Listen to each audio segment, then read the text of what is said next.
Hello दोस्तों, मैं नयन कुमार आप लोगों का स्वागत करता हूं अष्ट कॉन्स्टिट्यूशन के एक नए वीडियो में, जो है संघ सूची, राज्य सूची और समवर्ती सूची।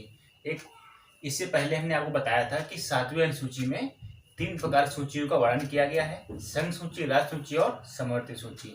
उसी के बारे में हम जानेंगे। जितने इंपॉर्टेंट क्वेश्चन बनते हैं उन्हीं को हम देखेंगे। चलते हैं दोस्तों, शुरू करते हैं। संघ सूची, राज्य सूची, समवर्ती सूची, इसका जो उल्लेख है वह 7वीं अनुसूची में किया गया है। किसमें किया गया है? 7वीं अनुसूची में इसका उल्लेख है। ठीक है, जो संघ सूची, राज्य सूची और समवर्ती सूची का। ठीक है, चलते हैं, शुरू करते हैं। पहले शुरू करने से पहले थोड़ा समझ लेते हैं कि होता क्या है कि हमारे यहाँ दो स्तर पर सरकारें हैं, एक केंद्र और एक राज्य। ये कौन दोस्तों? एक केंद्र और एक राज्य। ठीक, केंद्र में कानून बनाने की शक्ति किसके पास है? संसद के पास। ठीक है, केंद्र में कानून बनाने की शक्ति है किसके पास है? संसद के पास है। ठीक, और राज्य में किसके पास है? राज्य में कानून बनाने की शक्ति किसके पास है? विधानमंडल के पास। ठीक है, तो केंद्र में कानून कौन बना सकता है? संसद, और राज्य में विधानमंडल। तो वही चीज यहां हम देखेंगे संघ, राज्य और समवर्ती सूची में। केंद्र में जो संघ सूची है, संघ सूची के विषय प्रारंभ में कितने थे? 97, और वर्तमान में कितने हैं? 100। तो अब आ जाते हैं राज्य सूची में। राज्य सूची में पहले में प्रारंभ में कितने थे? प्रारंभ में 66 थे, अब वर्तमान में कितने हो गए? 61, कम हो गए।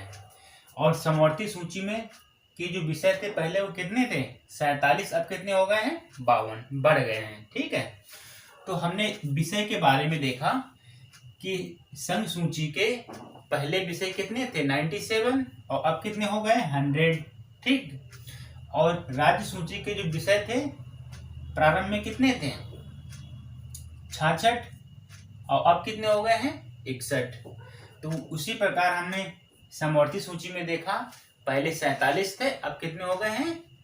52। ठीक है, तो कभी कभी यहां से भी क्वेश्चन पूछ दिया जाता है कि संघ सूची के वर्तमान में कितने विषय हैं, राज्य सूची के वर्तमान में कितने विषय हैं, और समवर्ती सूची के वर्तमान में कितने विषय हैं। यहां से भी कभी कभी क्वेश्चन पूछ दिया जाता है। अब चलते हैं, जो संघ में, केंद्र में कानून बनाने की शक्ति किसके पास है? संसद के पास है, हमने अभी बताया था आपको। फिर उसके बाद राज्य में, राज्य सूची में कानून बनाने की शक्ति किसके पास है? तो विधानमंडल के पास है। और समवर्ती सूची में क्या होता है?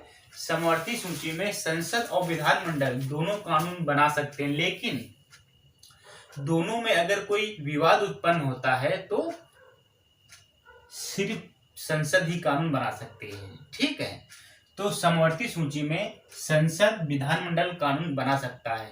ठीक, अगर दोनों में, संसद और विधानमंडल में, कोई विवाद उत्पन्न होता है तो केवल संसद को ही कानून बनाने का अधिकार है। ठीक, ये भी चीज आप समझ गए हो। एक चीज और आप समझ लीजिए यहाँ पे कि राज्य सूची में संसद कानून बना सकती है। हाँ, बना सकती, लेकिन क्या दोस्तों कि अनुच्छेद 149 में लिखा है, तो राज्यसभा 2/3 बहुमत से यह साबित कर देती है कि राज्य सूची का विषय राष्ट्रीय महत्व का है, तो संसद कानून बना सकती है। ठीक है, तो यहाँ से भी कभी कभी क्वेश्चन पूछ लिया जाता है। ठीक, तो राज्य सूची पर संसद कानून बना सकती है, ठीक, पर 2/3 बहुमत से राज्यसभा यह साबित कर दे कि राष्ट्रीय महत्व का मुद्दा है। ठीक, अब चलते हैं, उसके बाद आते हैं विषय के बारे में जान लेते हैं। दोस्तों, विषय के बारे में जान लेते हैं कि जो संघ सूची के विषय हैं वह हैं रक्षा, विदेशी मामले और सेना, जल बैंक और नदी जनगणना आदि। ये सब किसके विषय हैं? तो ये संघ सूची के विषय हैं। कौन कौन से? रक्षा, विदेशी मामले, सेना, बैंक, जल, नदी, जनसंख्या। ठीक, सॉरी दोस्तों, जनगणना ये किसके विषय हैं? जनसंख्या है समवर्ती सूची का विषय, ठीक है दोस्तों। और जनगणना किसका विषय है? संघ सूची का। तो संघ सूची के विषय के बारे में हमने जो देखा कि रक्षा, विदेशी मामले, सेना, बैंक, जल, नदी और जनगणना आदि, ये सब विषय किसके हैं? तो ये संघ सूची के विषय हैं। क्वेश्चन ऐसे पूछा जाएगा कि जल किस सूची का विषय है? तो संघ सूची का विषय है, ठीक है। आते हैं राज्य सूची में। राज्य सूची के विषय पुलिस, जेल, न्यायालय, सिंचाई, कृषि, पशुपालन और पंचायत किसके विषय हैं? तो राज्य सूची के विषय हैं, ठीक है। आगे बढ़ते हैं, समवर्ती सूची में देखते हैं। समवर्ती सूची की जो विषय है मजदूर, वन, शिक्षा। शिक्षा बहुत ज्यादा पूछा जाता है दोस्तों।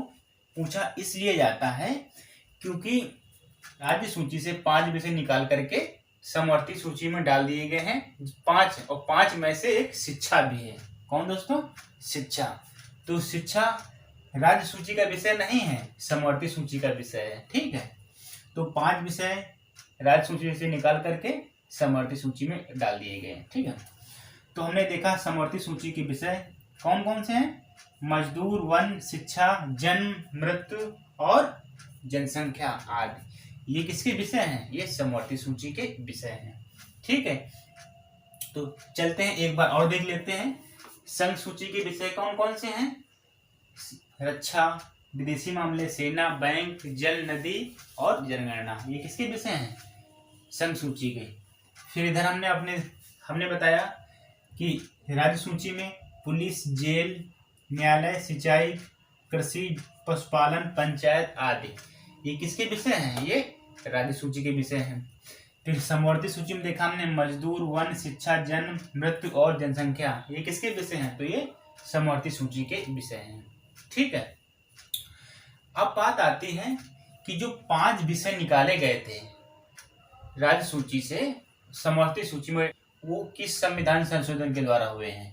तो 42वें संविधान संशोधन के द्वारा 1976 में, ठीक, समवर्ती सूची में 5 विषय डाले गए। कौन से? 5 विषय। 5 विषयों में से एक शिक्षा भी है, ठीक। 42वें संविधान संशोधन 1976। और क्वेश्चन पूछे कैसे जाते हैं? पूछा जाएगा कृषि किस सूची का विषय है? तो राज्य सूची का। पूछा गया वन किस सूची का विषय है? तो समवर्ती सूची का। शिक्षा किस सूची का विषय है? तो समवर्ती सूची का, ठीक। और पूछेगा पंचायत किस सूची का विषय है? तो राज्य सूची का। पूछेगा जनगणना किस सूची का विषय है? तो संघ सूची का। ऐसे ही क्वेश्चन पूछे जाते हैं दोस्तों, ठीक है। आज के लिए इतना ही। अच्छा लगे लाइक, सब्सक्राइब, शेयर, कमेंट जरूर करना। थैंक यू दोस्तों।